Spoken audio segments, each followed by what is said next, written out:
All right, welcome to Copywriting Course. My guest today is Eric Bandholz. He runs Beardbrand, used to be a financial advisor, a graphic designer, then started Beardbrand 8-9 years ago, which sells in the very high millions of dollars worth of beard and hair care products, primarily for men, I believe. And as cool as that is, I think the thing you've done the most is that you've become a barbershop owner. Oh yeah. So welcome to the show, man.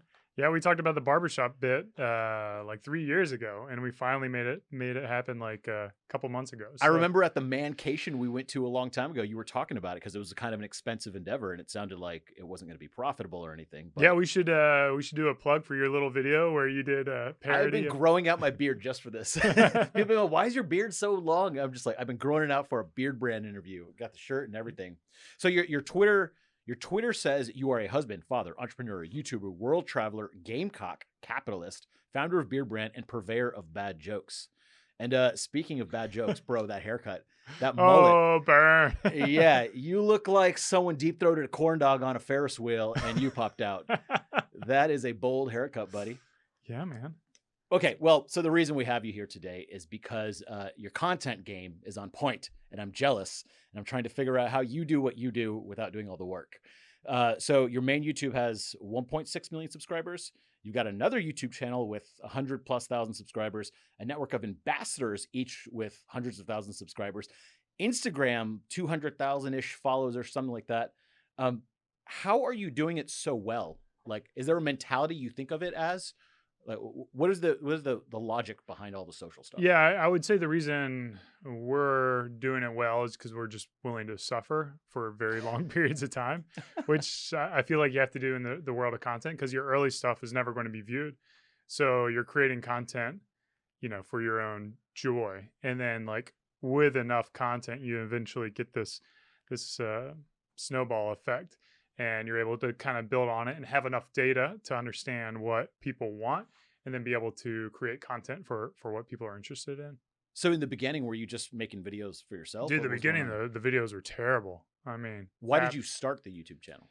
I didn't actually. So if we take a time machine all the way back to, it would have been February of 2012, I had the idea for Beardbrand as this idea to unite all the urban beardsmen around there. I told my buddy John Reisinger, and he's like, "Oh yeah, man, that's a great idea." He's like a typical ideas guy, like entrepreneur, and he was all bought into the idea. And he's like, "Oh, we're going to do this, and what we're going to do is we're going to like show the world how to build a brand in 100 days or something." So I think he created the YouTube channel, and we did like a Tumblr page and a blog and all this stuff. Tumblr, wow. Yeah, that's how long we've been around. And so I think he created like the first couple of videos. And of course, like those videos are terrible because he doesn't have a beard. And I created like one video that's like how to grow a beard. And I just like rambled on for like, I don't know, 5 minutes or something. And that video ended up getting like 100,000 views. And I'm like, oh, maybe we're onto something here. But if that one video didn't hit at all, then it's very likely that we would have no YouTube channel at all. So it's just kind of very serendipitous that we realize there's opportunity on YouTube in those early days. So one thing I noticed about a lot of your videos, because I do watch a lot of them, you have so many, I can't watch all of them. It's like Rogan. I watch like 10-20%, which is pretty good. Your messaging often isn't about just beards. It's rather, it's actually about confidence. Yeah. So I watch your ads. You have that one ad with the pictures in front of your face. Oh yeah. One of the best ads I've ever seen. I'll try to link it over here. Fantastic. But you talk about confidence heavily. Is that important? Because I feel like I would make videos just like beards are like this. Yeah. You talk about like a deeper thing. Is that purposeful? Yeah, I don't know if it's purposeful or not, but it's more of just like an extension of my own journey and like not having confidence to grow a beard out. When I graduated college, everyone told me to shave a beard if you want to get a job, and then like going into the workforce and trying to look a certain way. And like for me, like the whole reason I was able to grow a beard was because I finally developed the confidence to rock it.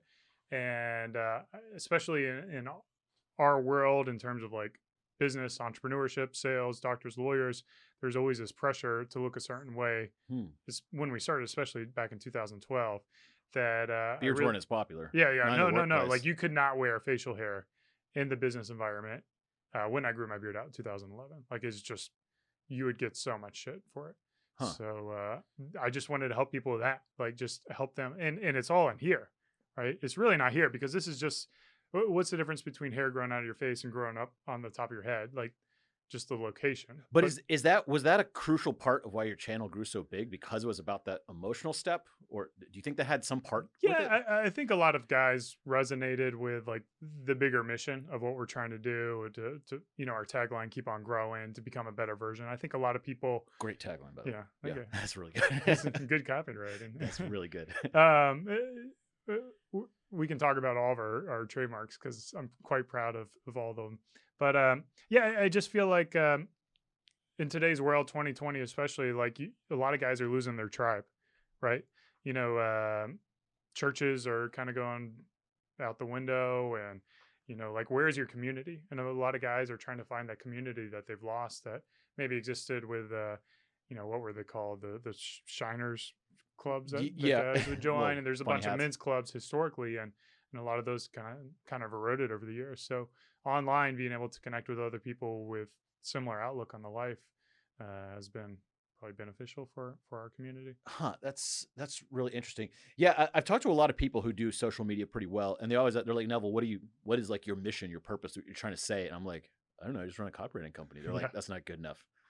And so I always found it interesting that you always talk about confidence and stuff instead of just beards. Yeah, I mean, That's really because cool. reality, you can't have a good beard without that confidence. You can't do so much in life without your mind being in the right spot. So Hmm. yeah, that's a big So it's part. about beards, but about something much bigger than that. The beards is the Yeah, I conduit. mean, self-invest. It's about like loving the guy who looks back at you in the mirror. That's what we like to say. So like Ah, once you can really love that guy, and for a lot, the catalyst is grooming, right?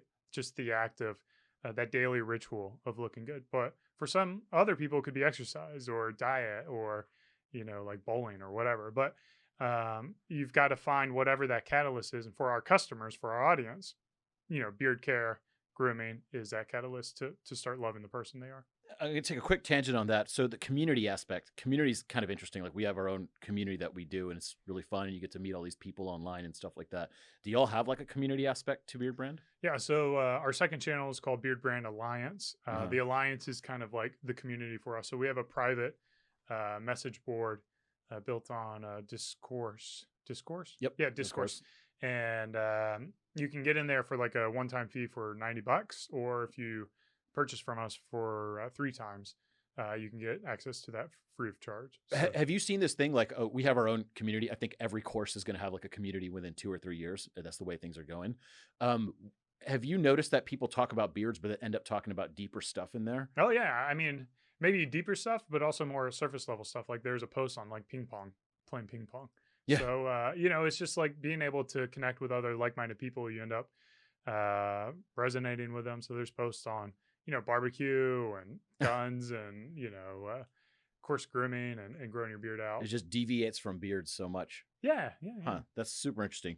So, a lot of people will put stuff out on social media across all the platforms, just kind of randomly, including myself. Um, what are some of the core concepts in social media that you follow? Like, am I thinking about this too hard? Do you think logically about how you put stuff out or what you put out, or do y'all just put out a bunch of crap and hope for the best? A little of both. Okay, good. I think so. What we try to do is really understand the platform and what type of content will resonate with the people on those platforms. So YouTube content tends to be a little bit longer form. You're talking 12 to 18 minutes long. Instagram is going to be a little bit shorter, like that minute to minute and a half. So you just got to be kind of quick and snappy. And then Twitter is all about like the conversations. So you're getting away from video and trying to foster conversations and interact with people. So it's really understanding those platforms. And then once you understand the platform, you can start to shape the content to be able to perform well on the various channels that you're interacting with. I notice sometimes you break away from the core beard stuff. So there's one video in particular I'm thinking about. Well, I don't go too deep into it because it's actually pretty heavy, but it is all miscarriages Oh yeah, yeah, yeah. and that you and your wife went through, and you put out a beautiful video about it. I almost cried watching that, and there were a tremendous amount of views and comments on that. Yeah. How does that fit into the beard? Why'd you post that there? Yeah, I mean, a lot of it is making men awesome is our mission, right? So for anyone out there who's dealt with infertility, it's a really quiet thing that people internalize a lot. There's not a lot of transparency. And I figure as a person with an audience, a large audience, I've got the ability to kind of share our story and be that guinea pig for the world, really, and open up so that other people can relate and be able to share their stories or be able to connect or be able to understand that they're not alone and going through the challenging times that they may be going through. So, a lot of things I'm just okay. Like, like you can stab me or poke me or whatever, like all those roasts, like I can handle it. I've been an online gamer. I've heard it all. Like, so it doesn't bother me to be vulnerable. And I've had some terrible comments like on that post too, Oh, like, really? yeah. Oh my Like God. infertility or IVF has some, some very religious people would, say you're killing these embryos and, Oh, whatever. gee. So, Okay. yeah. Well, So it's like, okay, well, but I can handle that. Right. yeah. Like, so that's why I do it. But yeah, it is like, becoming a better version of yourself. Like we believe that like when you love the person and looking back at you in the mirror, then you can share that love for your family, right? Or share it for your coworkers or your bosses, your employees, and then you share it with your community. And like you become that like pillar of strength for your little environment. And then if we can build like hundreds of thousands or even millions of pillars of strength with our audience, with our customers, then we're going to make the world a better place through a grassroots effort rather than this like top down, forcing everyone to act a certain way or passing some kind of policy. We believe we can just make people better, and that's going to make society better. God, that's so good. You have like there's such a bigger mission there. God, I hate that word mission, but Yeah, I guess no, that's kind of what it is. we are very mission focused, and it's funny because like very recently there's another company that's like mission focused, Coinbase. I don't know if you're following the Oh news on yeah, I it. love them. And they kind of talked about how they wanted to focus on their mission and like politics related around their missions okay to talk about, but don't like get involved in all these other things that are really distracting you from their Hmm. mission. And you would think that would be, everyone would be on board with that, but they got flack for that too because Tons. yeah, tons of it. Yeah. So I mean, it's hard to really be mission focused because so many people are trying to divert you from your mission. Uh-huh. Wow. Okay, cool. I love that. Switch topics slightly onto writing. So Okay. it's kind of my specialty.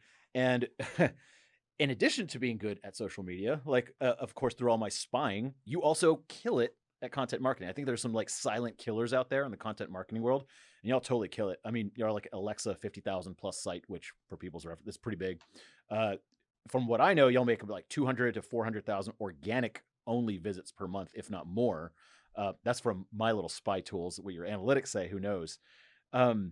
Did y'all go down that content marketing path originally, or did y'all start with paid, or how'd y'all start out? Yeah, with man, content? I'm Beardbrand's bootstrapped, and we started. I mean, we legit started zero. I don't have rich parents. I've Mm-hmm. got middle class parents, but they Mm-hmm. didn't give me anything. Mm-hmm. So it's just a grind from day number one.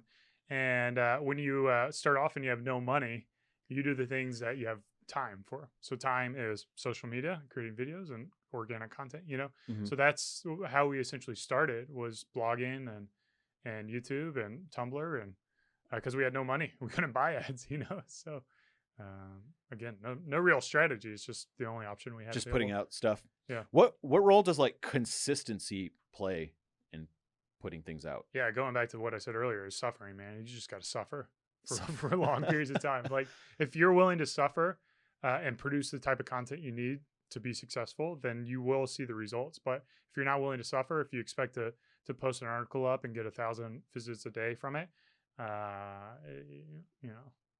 not going to make it. You're not going to make it really because it is a grind, like a 2 or 3 or sometimes like 4-year grind to really start seeing traction. That's amazing. And so in terms of writing, so e-com stores are kind of interesting when it comes to writing. How do you write product descriptions? So you got all the stuff. I think you have some of your stuff like behind you, all that thing. Like, how do you write a product description? Is it factual and to the point, or is it emotional? No, we try to tell a story. Like, for instance, we got Old Money here. Old Money was a product that was inspired by my time as a child going to the Biltmore estate. I don't know if you know the Biltmore. Yeah. It was built by not Cornelius Vanderbilt, but his kid, like William, I think. Hmm. And it's the largest like private house, and they open it up to the public. So I went there as a kid, and I remember going into like this game room, and it could be completely different, but it's just like how it is in my head. This game room with like these billiards tables, and these like floor to ceiling kind of like velveteen carpets, and you know how they get that kind of like peppery smell to them over Hmm. time, and then like they had like wood paneling, and they had like these leather chairs, and just kind of like the bourbon and the cigars, and it's like I want to bottle that memory in my head. And then we came up with the name Old Money as a way. To me, the name Old Money was more about the dichotomy of like a bearded dude who's like fashion forward, and like just, you want to think of Old Money as being this like bearded, stylish guy. And we wanted to like shift the perception of what old money meant. And then also, of course, to the actual old money of the Biltmore estate. So Is that on the page, that story? I hope so, or like elements of it should be on there, Holy crap. or at Wow. least I tell it in my videos and whenever I talk to people. But almost every fragrance with a name like Tree Ranger has a story, Four Vices has a story, Temple Smoke has a story. Now, do people actually read these stories, or is this kind of just like marketing bullshit? Kind of. I mean, they're real stories. Like they're like Tree Ranger. The story behind that is I was drinking with one of my buddies up in Washington, and he's a forester for Washington State, Hmm. and we're drinking beers, having a good time. And maybe I had a couple too many beers. I couldn't remember what he did. Like for the life of me, I could not remember the word forester, and I was just struggling for like minutes trying to come up. I'm like, what the? And they're all laughing. They're not telling me what he does. I'm like, what are you, like some kind of tree ranger or something like that? And so the name, I was just like, well, that's a pretty cool name, like Tree Ranger. Like, and I Google it, like no one's ever said the Tree Ranger before in like the history of mankind. It's been like used in a sentence, but never like Tree Ranger. And so we bought all the domains. We got like treeranger.com and got the product name there, and it was like our best selling product in the silver line. So That's a great, and I'm sure there's some sort of like logical explanation to it in the product description too. Like it yeah, so it's all smells like we got a crap ton of trees in there. It's Yeah. like, we got eucalyptus and pine and cedar, and That's you a know, really interesting way of thinking of something, of like writing a product description. yeah. And That's, you think about fragrance. Fragrance is hard. Like, how are you going to know what something smells like? And to me, like, you have to evoke this kind of imagery of what it is, rather than be like, oh yeah, it's got pine notes and lemon notes and da da da. And it's just like, how do you even know that? You're like, oh, I like sandalwood. It's got sandalwood in it. I'm going to like it. And you can't really do that. you know what it kind of reminds me of? There's like Bill Gates and then there's Steve Jobs. Both are similar guys, Yeah. but they have very different approaches. I don't think one's any better or different than it's just, it is what it is. But Bill Gates is very analytical, and I feel like he would describe a fragrance as like, it comes in 8 ounces. Yeah. It has this, it has a Yeah. scent The of this. features. Yeah, the features. There's a little bit more how I am. Yeah. And there's like the Steve Jobs, which kind of reminds me of you, where it's like you're kind of like a naturally kind of cool guy, and you talk in those different stories rather than the features. Yeah. So, I mean, for a reference, here's how we describe it. Breathe deep. That's the smell of old money with notes of age oak, black pepper, and amber. This is a rich and complex scent that evolves as it's worn throughout the day. And our most potent scent blend is a fragrance that is at home, surrounded by rich mahogany, your favorite worn leather chair, a glass of whiskey, and a cigar. A luxurious eau de parfum will ensure that you smell as awesome as you feel. And then we say how to do it. So, I mean, that's our description for it, to give you a little feel. Now, Mike, our copywriter, like, fortunately, we've got a team of 15, and one of them is a copywriter. He is, he's like the best copywriter, like, for our brand that I think you could ever have. Like, Well, when you say like best copywriter for your brand, like what does that mean? that means like the way he just speaks naturally is just on brand. Like he doesn't have to convert anything about him. All he has to do is talk, and it's on brand, and it's just like, it's magical. And he's like he's a pun like master. Pun master. Like he could, anything you say, he's got a pun quicker than you can imagine. I previously held that title, and then he came on board. I'm like, just go to Mike. We have a friend named Paul, and we call him Pun Paul because he's got the puns. And yeah, we all think we're good at dad jokes, and then you meet someone who's really good, and you're like, I secede the title. Yeah, Mike is that way. So we got this product right here, deodorant coming out, and he's like, yeah, I got like 3 pit references in there, and I'm like, yeah. That's my kind of email. Dude, your haircut's hilarious, by the way. Every time I look at it, you look like if a Chevy Tahoe was a person. Yeah. I The got, new I one got or a the couple old one? The locked new and one. loaded over here. Yeah. All right, so let's go. Okay, obviously, one of the a fascinating part about you, like even whenever we're talking to people like in social circles, and someone mentions that you have like the million, like 1.6 million something YouTube subscribers, Right. it's always kind of like this fascination. It's like the new celebrity. Um, I kind of want to ask some basic questions, and I'll go a little bit deeper. But what is your cadence for putting out content? Is it as fast as you can create it? Is there like a schedule? Is it every Monday at 1 p.m.? Like, what is Yeah, I that? mean, we had to scale back a little bit because of the product of the times and the Things that are whatnot. happening in the Yeah, world, yeah, yeah.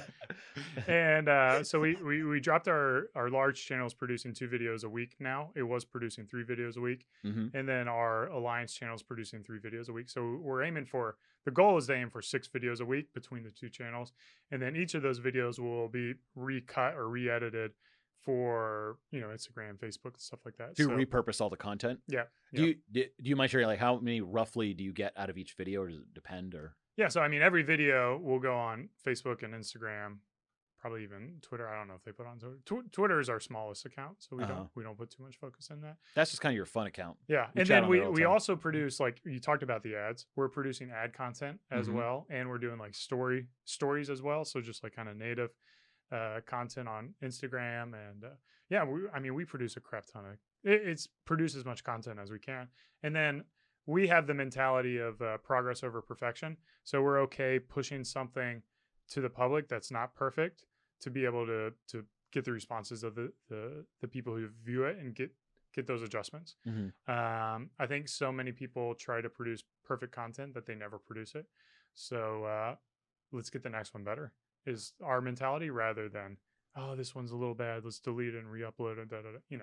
Well, I mean, okay, so I've gone through this whole thing of like having nicer cameras, like a DSLR for my webcam Yeah. and stuff like that, because I wanted to start my computer and be able to record a video. It makes a massive difference. Oh yeah. And you did something that you took a step further. You built a goddamn barbershop. I mean, y'all do a lot of haircut videos for reference for people Yeah. who don't know. And I remember you telling me during Billy's man cave, and shout out Billy Murphy, and you were talking about like it would cost a lot of money. I don't know if the barbershops, I don't know how much money that's going to make compared to the business. But you said you had a big problem with going to other barbershops and filming, which was they'll play noise in the background. There'll be people talking. There'll be other people that maybe don't want to be on a YouTube video or something like that. Yeah.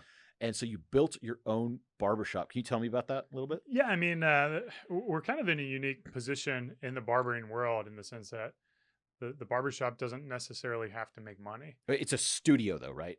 No, it's a proper barbershop. But it has like studio lighting and stuff like that in it? No, I mean, it's got really bright lights for the barbers, but Uh-huh. no, I mean, it's pretty much like a barbershop. Oh, You'll okay. see it coming up for your Yeah, with trim. Big Chris. Yeah. Yeah. Yeah. And we've got 3 barbers in there, and I want to get up to like 6 barbers, but I want to create like kind of like a community aspect, like a Cheers kind of vibe to the community, so people can get to know the people and have a little more personalities built into the content. And then, as you said, like we'll be able to turn off all the copyright music that we get flagged on for the other barbershops, and we'll probably still maintain those other relationships that we've established with various barbers around the world. But it's being able to really control our environment a little bit more and level up the type of content that we want to produce. So how long has it been running? The barbershop? What month are we in? September, Yeah. October. So like 2 months.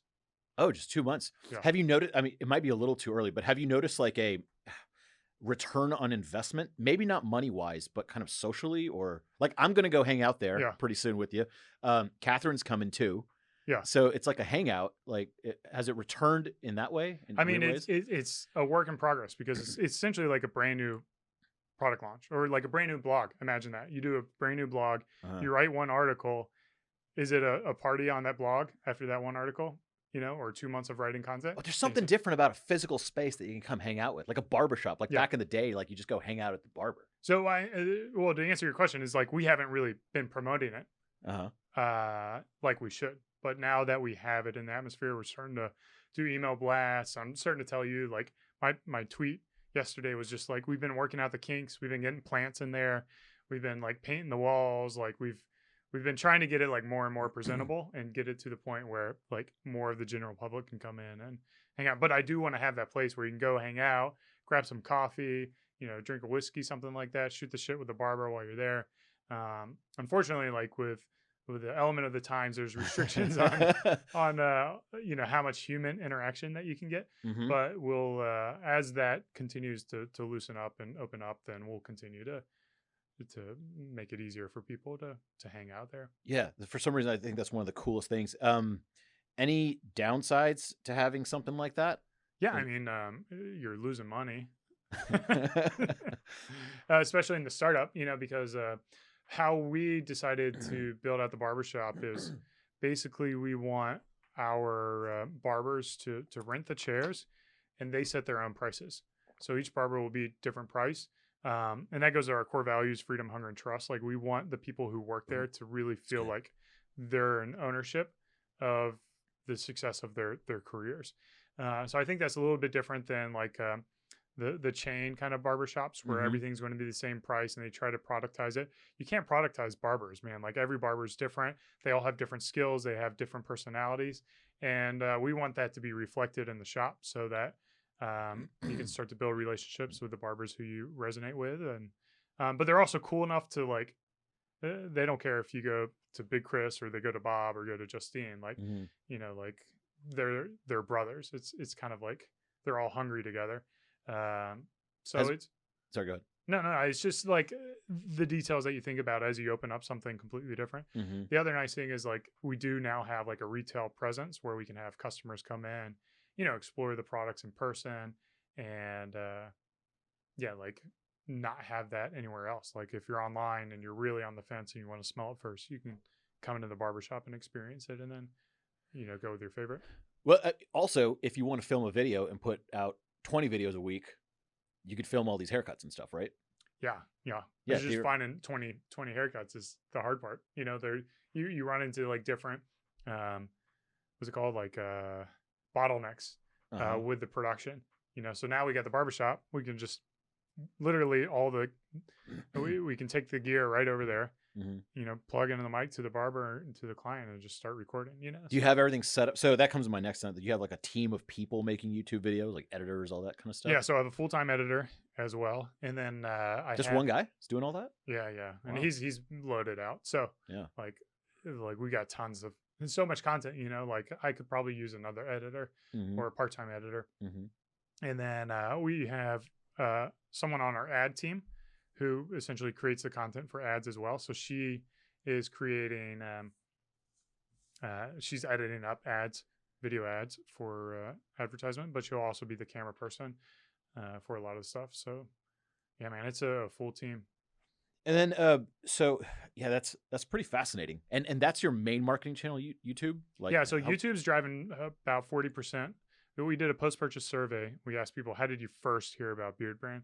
And 40% of our customers first heard about us through YouTube. Wow. So if you think about that, that's multi-million dollars. And Have you ever done like a break? I don't know if you even can, but like the people who found you through YouTube, do they buy more or something like that? Do you know that? I'm sure I could do a breakdown, but I don't know what it is. So Do you? along the, like, if we can start talking e-commerce. Another question we ask is like, why did you buy from Beardbrand? And then the answers are our value proposition. So like, I bought from Beardbrand to instant confusion, which is like one of our value props. And then because you have cool personalities, or because I like the education or the content or whatever. So we do like the different things that make Beardbrand unique from a value proposition. And then based on that, we could see what the AOV is, how much people are spending based on the value prop. Uh-huh. And then that will help us when we're marketing to say, hey, instant confusion, because we know that person is going to spend twice as much as the person who, wants the most bang for the buck. And they're going to spend like, a quarter of what that person spends. So there's interesting things like that where you can really kind of refine your messaging to your audience based on those post-purchase surveys. That's amazing. Do you get recognized on the street for your YouTube videos? Yeah. I mean, it's not like every single day, but even in my neighborhood, someone called me out and he's like, oh yeah, or he mentioned the same video you mentioned. Well, it's probably not many 6'7" dudes rocking the Tiger King look. Well, like, so a couple things is, one, I don't think people realize how tall I am. yeah. On camera, they'll see me in person and just kind of get blown away. This is movie magic right here, that Yeah. I am the same height as you. Where My chair is like a high chair and yours is like way down to the floor. And then I changed my looks so much, right? So if they caught one of my old videos, they may just see me with a buzz cut and a big old beard. And then now that I've got the mullet and the beard stash, they're like, that's probably not him. So I think changing my style a lot probably. It is wild how different you look with the beard, like the long beard. Oh yeah. And that's what's fun. I mean, that's what I enjoy with style and grooming, is just trying all these different styles. Change up the face. Yeah. I do like that about being a guy. Like, if this isn't good, you could just cover it up. Yeah. Well, not only that, like as a guy, like when we lose it up here, you just start to grow it out here. Grow it down here. Like women, any women who's dealing with hair loss, they don't have that option. But we're like, oh yeah, just shave it off. And... Have you ever thought about doing like an infomercial or QVC style video? Dude, man, like I got a story to tell you about this. Yeah. So I got hit up from an email. Like we've reached out to QVC before in the past. We've sold on QVC.com or whatever online, but we never did like a live segment with them. So I got an email from HSN. And then I'm all stoked. I'm like, oh yeah, man, let's do it. Let's fly out. Let's be on HSN. And like, I was totally jacked. It was like super stoked about this because I feel like I'm natural in the element. I love being live. I can roll the punches, handle all that stuff. And then in prepping for it, I've brought my business partner on who does our wholesale stuff, and she's looking at the email and she's like, "This is HSM, home shopping marketplace," which is like some like sketchy cable like pay for view thing. I'm like, oh my god. So, anyways, I would love to do that, but we haven't really done that. We are doing a promo for the holidays. I don't know if I should talk about this or not, but who cares? We're doing like the 10 days of Christmas, not Christmas, 10 days of holidays or whatever. So we have products that we didn't sell completely out of that are like old or discontinued products that are still great products. They're just like old packaging or old designs that we'll be selling. So we'll be doing a happy hour, a 1 hour happy hour live stream on YouTube where we'll talk about the products and then of course talk about other stuff as well. So have you ever done something like that? No. So this will be first. Dude, I'm super curious to see how it goes. Yeah. I think you're going to crush it on that. Yeah. We've done a live stream before. So I've got a little bit of experience with that, but I've never done it where we kind of integrate like, here you go. You can only get this for today. When it's out, it's out. Yeah, 1.6 million YouTube subscribers. How much does like a QVC or something get on an average watch? 300,000 people? Yeah, I think it's different because QVC, like the people who are watching that are expecting to buy things, right? They're consumers. That's true. Whereas our community is more, I would say they're not passionate about barbering and haircuts or whatever. So you tend to get people who watch it, who enjoy it, and they'll watch a lot of the content as it gets suggested to them, but they're not the type to like, subscribe and comment and interact, and like they're not like fanboys, if that makes sense. So we got like a more laid back. Like, when's the last time you commented on a haircut video?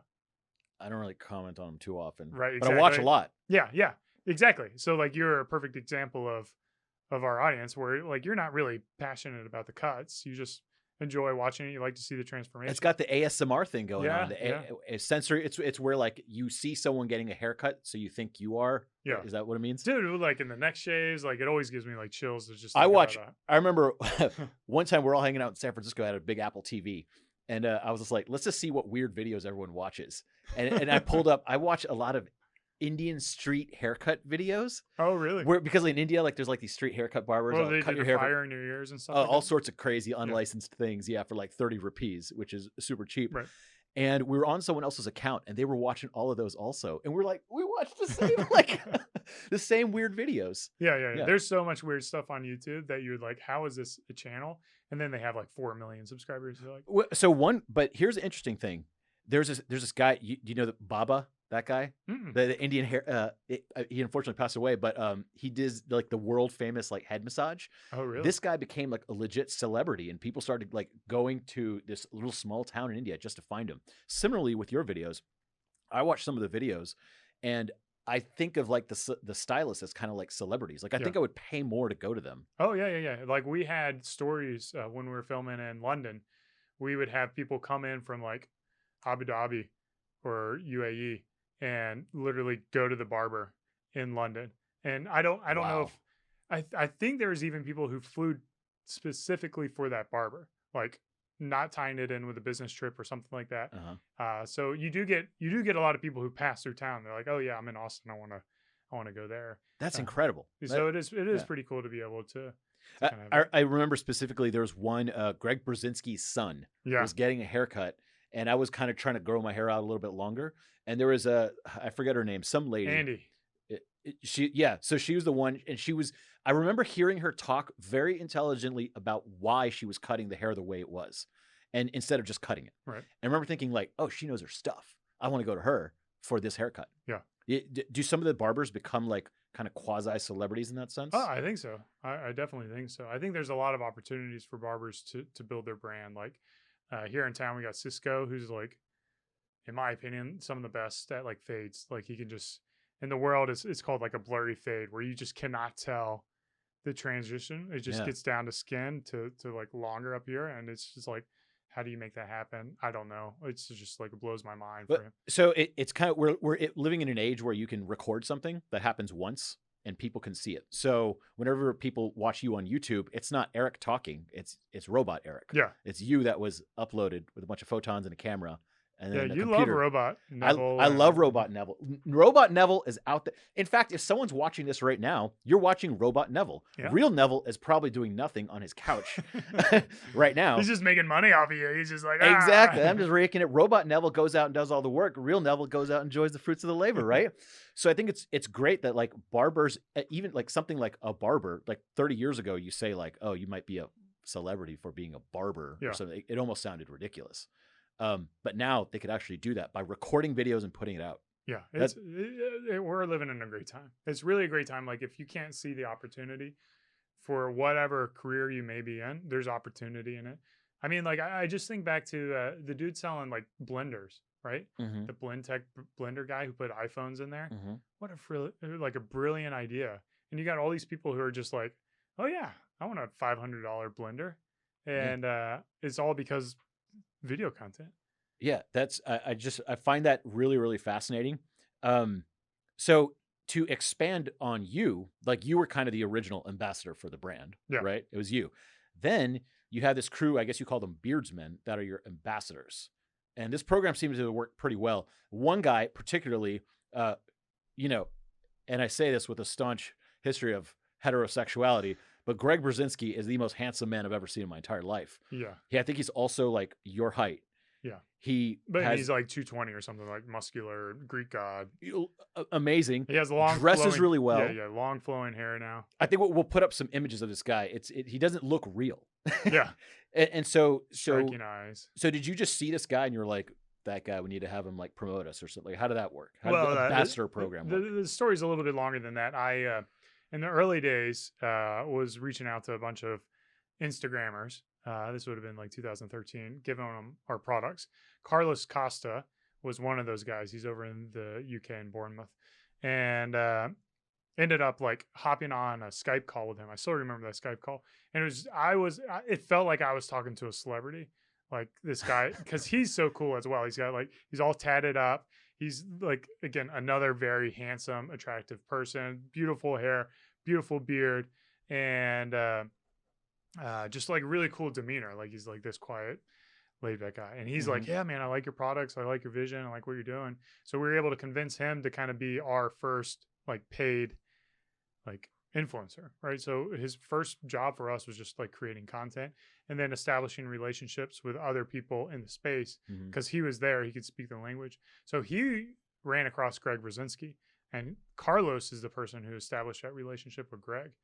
And he got him on board. And I think it started off with just Greg posting like some stuff on Instagram, but Greg really loved our products as well. So we try to find people who are like just equally as passionate about the brand, the mission, and the products as we are.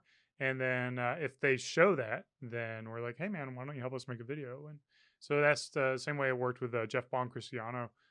He was all about what we were doing at Beardbrand. We're like, hey man, why don't you come make some videos? Yeah. I always thought that was a good idea, because I don't want to tread lightly in it. It's like something, if I see an Indian guy with a good haircut, I think, oh, like I look like him. Yeah. Like I can have that haircut. Whereas like your haircut, you have different color skin. You have different aesthetic. Yeah. And so I just think like, oh, I look like that guy. I can have that. So it's interesting to have all these brand ambassadors with like very different looks. They each have their own kind of thing going on. Oh yeah. Some So guys are all tatted and some guys are not. yeah. So I mean, for a little bit of reference, like I never wanted Beardbrand to be Eric Brand, like because I Mhm. also know I have like this kind of weird personality. I'm a little bit abrasive at times and a little divisive in a ways that I probably shouldn't be. And like I wanted people to be able to connect with the brand in different ways. So Greg's kind of like our older, he's got silver hair, you know, gray beard, and then Carlos, he's Portuguese, so he's got like the olive skin complexion. We have Mhm. tons of like people in India who follow him. In fact, his like picture is, there's billboards of him in India like all over the place. And then Ben Wilson's over in Germany. He's of course a black guy and has like a really curly beard and completely bald head. So he's kind of like our bald guy. And you know, we all change our styles up a lot too, so it allows us to create a lot of different content. But yeah, I mean, I want to be able, like, I want Beardbrand to resonate with a wide variety of people, and to do that, you have to build a team of a variety of people. No, I really like that. I mean, one thing, like I would watch the videos about like thinning hair and stuff. I'm Yeah. 37, you know, he's going back a little bit, going gray, all that kind of stuff. You'll have all those videos. So I've watched like a ton of those and found like a lot of value out of those. Your Um, hair your hair looks better long. Like like for it this looks, event that happened in the world while we were all kind of hanging out at home, yeah. I I think you did got shave great. it bald. I didn't like the skin look. I liked stubble and kind of bald, Yeah, but I do like this more. it does. It does look good. You got good hair. I was growing my beard out just for this, so Yeah. it's a little bit longer than normal to keep it. What is the craziest thing I could do with this beard? I want to do something wild with it, like a Fu Manchu or something where people are just like, "Bro, what's going on here?" Yeah. I mean, like, Like what's that haircut that goes like? yeah, mutton chops. Yeah, You could do it'll be mutton something chops. crazy. Yeah, Yeah, you could do that. You, like the Wolverine. the You know? Wolverine. Yeah, Oh, yeah. I could do I that. think you got to grow that mustache out, man. The mustache. Yeah, grow it long. Like shave everything, but just keep the mustache. Well, Go the Freddie Mercury route. He was Zoroastrian like me. I've got the beard stash. I think the beard stash is the coolest style right now. Like, there's not a cooler style than the beard stash Beard today, stash. as we record this. For the time I've known you, you've always been ahead of the curve Yeah. on style. Like for example, you are rocking a mullet, Yeah. a traditionally kind of weird thing to say. Like your mullet is so cool, is what I would say if this was 1985. Right. But now it's actually like coming back in style. People are wearing that thing. Yeah, I mean, how many years ago was that? Like 35 30 years ago? Yeah, 30. It's So- coming back in style. So I want to follow whatever you do for a while, and then I'll go back to my normal look. There you go. Yeah. If I had to kill all of your marketing channels except one, which would you save? Yeah, YouTube, baby. I mean, YouTube. like, it's a no-brainer. Yeah. YouTube's great. Like, if anyone's not on YouTube, you're just shooting yourself in the foot. Like, I have no idea why you would not be on YouTube. Well, I know why you wouldn't be on YouTube, because it's really hard.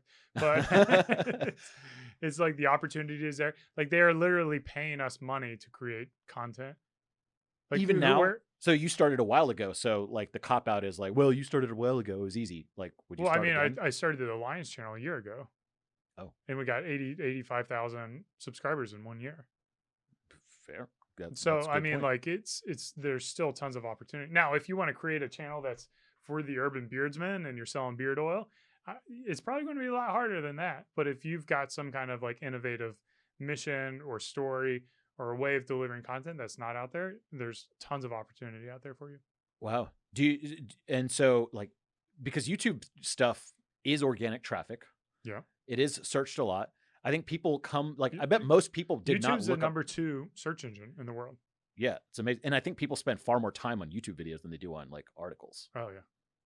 Wow. Do y'all do anything like you take a popular article and then make a YouTube video out of it or vice versa? I mean, I think we're just producing so much content, and there's only so many things you can talk about, like beard care, that you inadvertently. I mean, I just did a video that was like the 10 worst beard styles or facial hairstyles and 10 best facial hairstyles. I did this like independently on my own, and then I'm like Googling facial hairstyles, and like the Beardbrand article comes up of the 20 best facial hairstyles. Yep. And I'm like, oh, okay. Apparently we've already done some content on this. So that brings up a good point. There's all these things that, so me and my buddy Noah Kagan were talking about this. We had a goal to get to 100,000 YouTube subscribers Okay. a little while ago. And Did we're it just work? So we're in the process. He has got a little ahead of me. I think he's like 80. I'm at like 48, 50 or something like that. He's taking it far more seriously than I am. He's competitive, man. Noah is ultra competitive.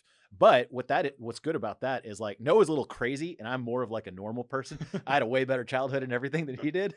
He's far more crazy, but we're a good symbiotic relationship because he pushes me to be better and I push him to be not as crazy. So, but we have been doing it and there's all this advice on what you should do. So he had a team that was telling him you should stick to only making business content and because like how to build a business, all that kind of stuff. But Noah is interested in a wide variety of things. I'm like, dude, I love hearing about all your weird experiments, all the weird stuff you do. Yeah. Like, I don't want to lose that. Do you see like, are there things that people tell you should do, but then you want to make this random video about something that's not totally beard related, but you do it anyway? So I watched Noah's video on like his RV life and the food that he had there. Yeah. It has nothing to do with building a business. Right. But it's awesome. But it's like the only piece of his content that I've consumed in a while. So, I mean, I think it's in YouTube to a certain degree, like if you know what performs well on the channel, go with that. Right. If you don't know, you have to try everything, and try and refine and really dig into the analytics to understand what your audience wants and dig into the comments until you really have that firm grasp of what's going to perform well. The YouTube algorithm is always changing. So what I tell you to do today could be completely different in a month or a year or 2 years. So back in 2017, we went to daily content. We're producing every single day a video because YouTube wanted these like vloggers. Like they assumed that, hey, if we get someone coming back to YouTube every single day, more people will be on YouTube. Well, what happened is all the creators ended up burning out, right? Because you can't produce content every single day. And through that burnout, they realized, oh shit, like we're not in a good spot if all of our creators leave the platform because they're burnt out. So they shifted the algorithm to like highlight content that really hits with their customers or their viewers, subscribers. So you want to have like content really directed towards your subscribers now, and that will be the ones that get more like growth within the platform. So you can produce less content, but it really has to be specific for your audience. So and then who knows what it'll be like again in the future. So what's your opinion on that? Do you do like a little bit of column A, a little bit of column B, like stuff you're supposed to do for the channel, and then stuff that you like doing because it's fun? Well, the question is like how many people could Noah get subscribing to him just talking about business content? The answer might be not a lot. And the question becomes like, if he's trying to get to 100,000, he's got to broaden that content. So something a little more appealable to like mainstream. So like, if you think about business content, a perfect example is Shark Tank. That's business content, right? They talk about business, but they've created it in a format that is, what's that word? Palatable to the general public, where they can get into like whole business and deals and VCs and investments and entrepreneurship. So the hard part is like you figuring out a creative way to be able to have something you're passionate about resonate with everyone, with the general public. Nice. So I think in show business, there's like a term like one for them, one for me, where like an actor will make like a big action film that's clearly going to like kill it in the box office.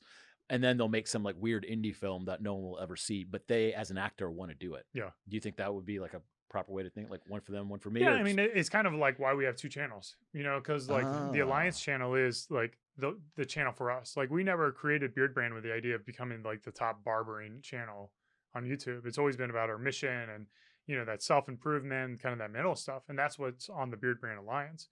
Well, as the channel grew, we chased the analytics so much that our channel became about barbershop videos. And we love barbershop videos, and it's a big part of our business, but it's not like our core root and our passion, the one for us. So like the barbershop channel ends up being that one for them, and then the Alliance channel is one for us. I've noticed that too. I mean, we do a lot of content, right? Different companies, our own company. And when we definitely chase the analytics a little bit, but I noticed there's like a piece of my soul that dies a little, that like we have to write like another copywriting article, right? There's only so many ways you can say some of this stuff before it gets a little bit redundant. Let me tell you. So how many videos do you think you can make about beards?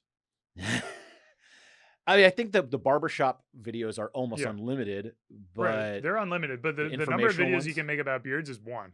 Like, how do you grow a beard? You just give it time. and like that's it.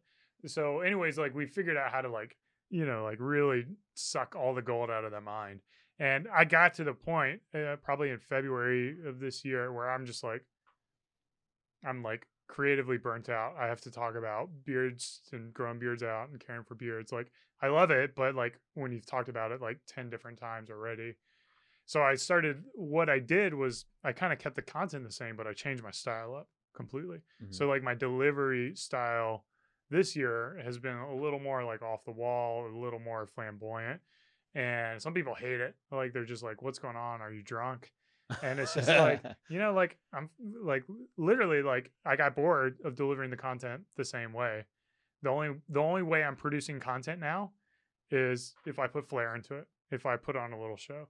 And sometimes you got to do that, like it's either that or there's no content at all because I'm just too burnt out on it.